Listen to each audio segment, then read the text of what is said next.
Hey y'all, it's your girl Millie Chun. Let's get into the Real Housewives of Potomac. Let's go. This is the craziest thing in America right now. Ashley and Giselle are creating a clothing line. Now, they were the first two that had arrived to the store, and Mia and Robin had come later. But they were in the store unsupervised. They should never be in a fabric store. Look at Ashley's outfit. And talking about colors, and I can't. So they're talking about Karen's invite to the country, to Surrey County, and they talked about the people who are on the first chat and the people who are on the second chat, right?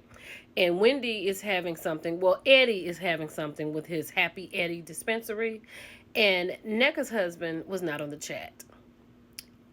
And why would he be? Nothing too much on Nneka. She's starting a champagne or sparkling something line. She says she starts her day with bubbles and ends her day with bubbles. She takes her prenatal vitamins and vitamins with champagne.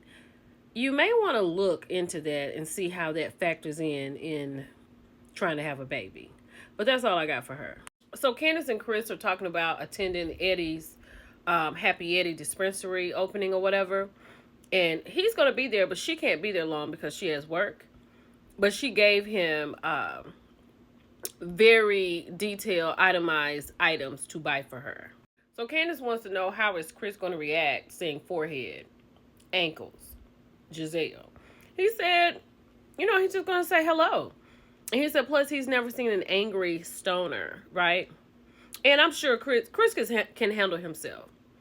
And I think he will speak and move on. So today is the day. Eddie doesn't have his building yet for Happy Eddie, but they're going into the space where it will be. And they look fantastic. And although he's a lawyer, this is legal over here. And why not get into it? So he called out like 3 strands that he's going to have, like a mild, a hype one, and he said a Zen win. It's going to be 33%. This is what you're going to look like. So the ladies are coming in, and as soon as Karen gets in, she said, let's just get this right on the way because we're here to celebrate, right? And she is mad because Mia did not accept her invitation to Surrey. Now, I think Mia was on the second list, right? And Mia was like, I don't, accept second invitation. She said, you weren't on the first, third. You were just a backup. Mia could not with that. As the ladies are getting loud and escalating, I love that Chris was like, this is some really good punch. You can't take these women nowhere. So Nneka has walked in and she goes right to Wendy. Thank you for the invitation. Nneka, go sit down. This is a show. Wendy had to invite you. Child, when Karen said that Mia wasn't even on the backup list, or she was the backup, Mia said, you're an old dog and you need some new tricks. The faces of the women when she said that was crazy. I mean, like, look at Ashley. Giselle has walked in with a monochromatic outfit. I told y'all she does good with that, right? And it's like a slip dress. So it wasn't bad. But Mia is telling her about the conversation that she and Karen has had. And then Giselle finds her way on over to Karen and says, what, you an old dog and need to learn some new tricks? Like, Giselle's so messy. So they have everybody to get seated. They do a welcome. Eddie explains to them what's coming. His partner talks about it. And they let the ladies know that this is going to be a rolling session, but we have oregano and parsley. I don't know why everybody, including Nneka and Giselle, they have so much negativity, right? If I'd have known this, I could season my food with this. They explained that they can't roll the real stuff right now, right? So this is just a rolling class. We're not going to waste the product on y'all messing up the roll. I can't with that. Then Wendy says, you know what? She hasn't seen this group laugh like this in a long time, and she thanked everyone for coming. Giselle is like, I didn't laugh. Did I laugh? Thank you, production. Thank you for this. I can't with Giselle. So Robin, deflecting, asked Mia, like, how's everything going with her and G? Because last week, Mia told her that she had got a divorce lawyer.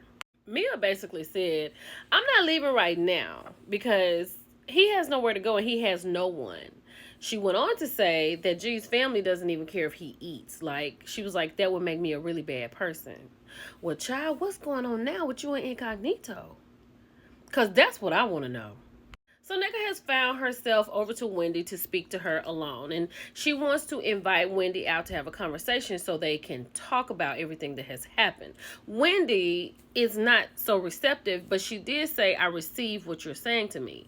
Nneka's like, well, you invited me here. I felt like you extended the olive branch. You know, maybe we can get on a better footing. Nneka, you said a lot of things about this woman and her mama. So when she tells you she receives what you're saying and she has to process it, let her process it. And you're such a pygmy. Child, these women marry these older men. Baby, it's something new called date day. G said it himself. Because these fellas got to be in the bed by 6:55. So Mia said that she and G are doing the homework that they've gotten from the therapist. And they're continuing to work on their marriage. She said the reason that they're going on date day is because they don't have a nanny. And she said that's a problem for her. I think this is great. Like, the children are in school. You got time to be together and have a conversation. I mean, what's different at night? I mean, G could fall asleep. G just said, like, Mia has cut him hard and deep. But you can see Mia's disposition, right? It's not, oh, my husband. It's not that anymore. She can't even handle him ordering his own food. When he said bang, bang, broccoli, did you see the look that she gave him? Mia is over it, right? She's over it. Annoyed. Because she's saying that they didn't just wake up and they decided to take their seats away. So clearly it was something that G could have done, but he didn't do. So this wouldn't happen. So now she doesn't have a nanny. She has to go on day dates. She had to move to a smaller place. She is annoyed. And then when she said, you know, that's what I was thinking about divorce, G said, I didn't even know that till he got the invoice. What? So Mia cleared it up. She was like, you know, I seeked a lawyer, a divorce lawyer, because it was just a hostile environment. G was like, let's be clear. I've never put my hands on you. She was like, no, you've never done that. But it was just hard to live with him because he was very possessive about things and it kind of threw her off.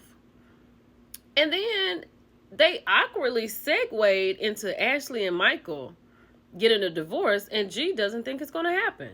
I mean, that conversation just stopped. Gordon said, what would happen if we were in Michael and Ashley's situation? Ashley said she would get a settlement. Gordon said no, it wouldn't get that far. Gordon said that they would stay together and he would have a beautiful woman with him. She would benefit from him being there financially, I'm sure. I'm inferring. And he said they would co-parent, live in the same house. Mia gave him a look. And then he said they'd work out an agreement. And I think you know what that means. Incognito. The ladies are at Nneka's home for the unboxing of wedding gifts and things in her house.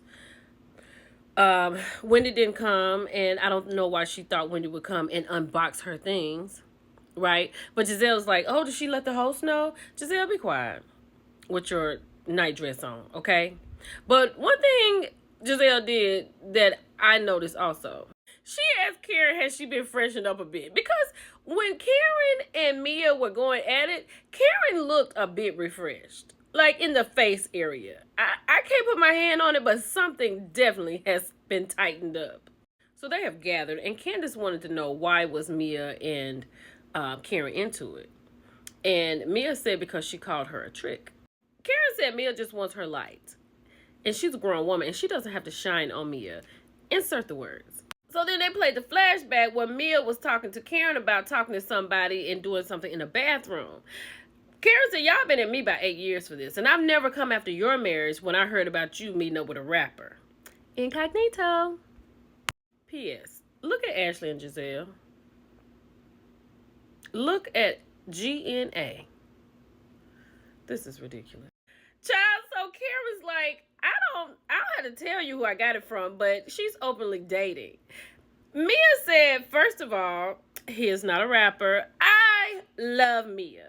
Did Mia admit that she was messing with somebody else other than Gordon also because Gordon is there?